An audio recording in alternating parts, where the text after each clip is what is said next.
What's up, guys? This is Centered on Christ, where we stay centered on Christ. Apologize for not posting yesterday. I literally have no excuses. It's just procrastination is kind of a female dog sometimes, if you know what I mean.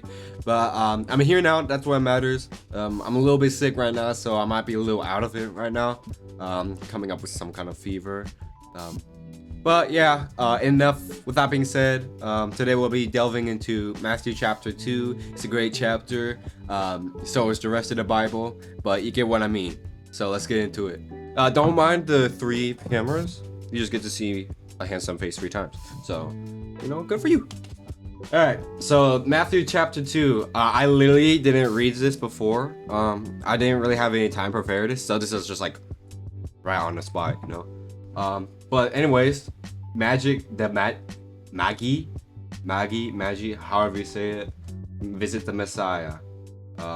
You can access this online. This is the YouVersion Bible. So if you don't have like a physical one at home, this is a great place to go. Has plenty of different versions on it. Which version am I using? I'm using an NIV version, but as you can tell, hold on, let me like. Did I do that? No. Crap, what did I just do, bro? What the heck did I just... Problem fixed for the most part. Let's get started. After Jesus was born in Bethlehem in Judea, during the time of King Herod, Magi... Well, let's see what this says. Traditionally white men. Oh, okay, so... Magi seems like it stands for wise men. So, yeah, that's cool. I love how it has that, So it's just like clarifies a lot better. Anyways, the time of King Herod, Magi from the east came to Jerusalem and asked, "Where is the one who has been born King of the Jews? We saw his star when it rose and have come to worship him." Is this what Let's continue reading. When King Herod heard this, he was disturbed, and all Jerusalem with him. When he had called together all the people's chiefs, priests, and teachers of the law, I can read, I promise, he asked them where the Messiah was to be born. In Bethlehem in Judea, they replied, "For this is what the prophet has written. Gosh, I can't. But you, Bethlehem, in the land... Oh, God. I can't do anything. But you, Bethlehem, in the land of Judah, are by no means least among the rulers of Judah. For out of you will come a ruler, who will shepherd my people Israel." So, it looks like... Hold on, let's read this real quick. I'm gonna try to like get 524. Oh yeah, so another thing about the YouVersion is sometimes it'll like branch like off into like different other parts of the Bible. So let's do that real quick. Just how am I? Let's see. It said Micah 5:2-4.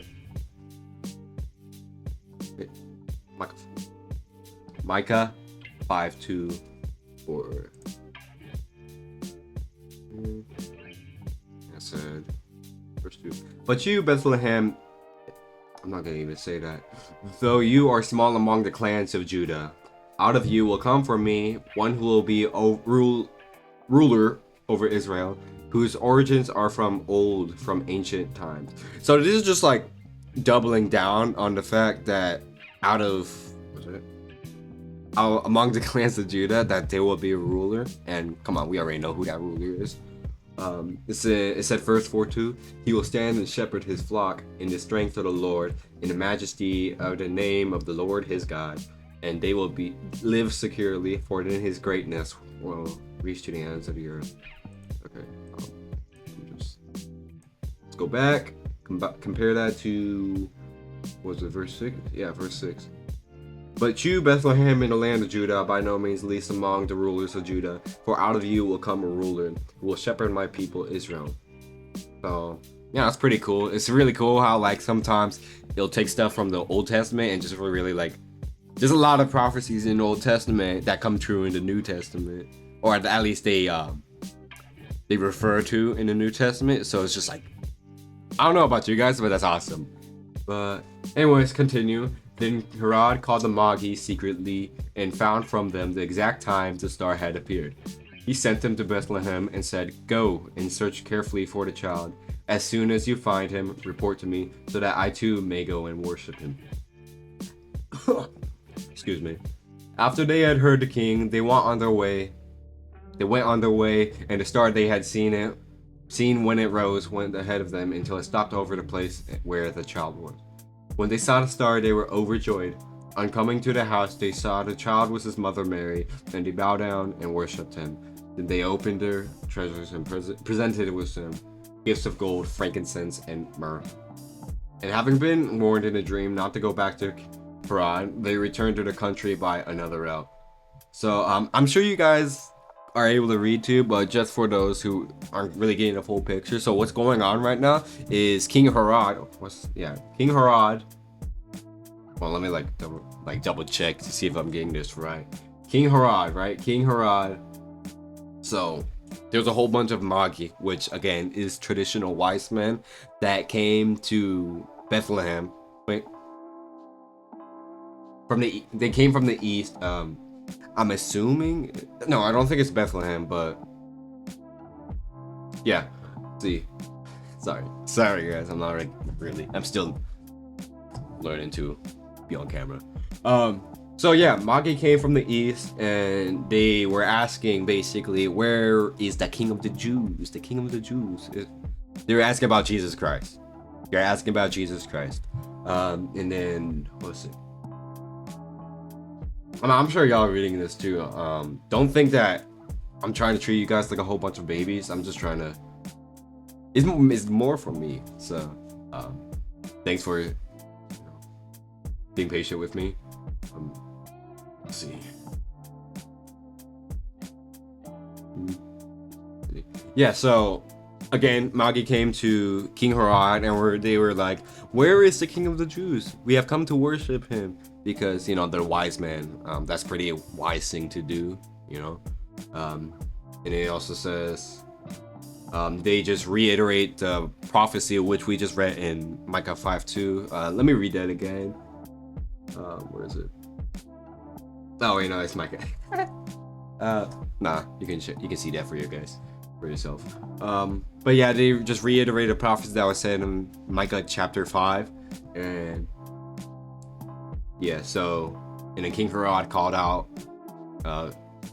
to the Magi. They figured out where the star was, which indicates that Jesus is born, where he's gonna be born. Never mind. Go search carefully for the child. As soon as you find him, report to me, so that I too may go and worship him. So King Herod was also apparently a wise man. So I'm just playing. He seems to be pretty wise in this too. But yeah, so they went over there. When they saw the star, they were like, "Yes, this is it. This is the King of the Jews right here." So, you know. Let's continue to the next part of this. The escape to Egypt. When they had gone, an angel of the Lord appeared to Joseph in a dream and said, I don't know why I added that part. "Get up," he said. "Take the child and his mother to escape to Egypt. Stay there until I tell you, for..." Oh, yeah. Okay, I remember that. I remember now. Yeah, Herod was actually not a wise man. He wanted to kill him because he wanted to stay in power. Yeah, it says it right here. "Stay here until I tell you, for Herod is going to search for the child to kill him." That came from an angel, so you already know. It's like, oh, this is serious. You know, you ain't bluffing. So he got up. Verse 14. So he got up, took the child and his mother during the night, and left for Egypt, where he stayed until the death of Herod. And so was fulfilled what the Lord has said to the prophet, "Out of Egypt I called my son." When Herod realized that he had been outwitted by the Magi, he was furious, and he gave orders to kill all the boys in Bethlehem and its vicinity who were 2 years old and under, in accordance with the time he had learned from the Magi. Then what was said through the prophet Jeremiah was fulfilled. "A voice is heard in Ramah, weeping in great mourning, Rachel weeping for her children and refusing to be comforted because they are no more." So, I mean, it's pretty self-explanatory. King Herod wanted to try to kill baby Jesus because, you know, I mean, when you're a king, you don't want to hear about another king of the Jews who will be ruler of all.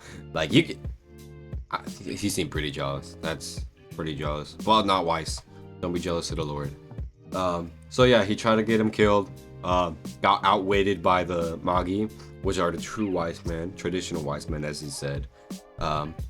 He got outwitted by him, and then he died, and then yeah, all was cool for Jesus, right?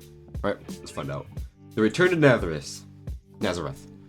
After Herod died, an angel of the Lord appeared in a dream to Joseph in Egypt and said, "Get up, take the child and his mother and go to the land of Israel, for those who were trying to take the child's life are dead." So he got up, took the child and his mother, and went to the land of Israel. But when he heard that Archelaus was reigning in Judea in place of his father Herod, he was afraid to go there. Having been warned in the dream, he withdrew to the district of Galilee, and he went and lived in a town called Nazareth. And then he would come to live there for like 30 years, I think. I lost my place. That went and lived in a town called Nazareth. So what's fulfilled was said through the prophets that he would be called a Nazarene. And yeah, that's Matthew 2. Great book. I love what it talks about. I love what it talks about in general. You see a lot more of what Jesus does in Nazareth. I think in Book of John. I think that was a grain of salt. I'm not perfect. My memory is definitely isn't perfect. I have like the memory of a goldfish, but yeah, that's Matthew 2. I really hope you guys enjoyed this as much as I have. It was really hard to get me up onto this desk again. Like I am a little bit sick, so it took some persuading from the Lord, and I thank God every day for persuading me to do stuff that I'm not completely used to, because it allows me to grow.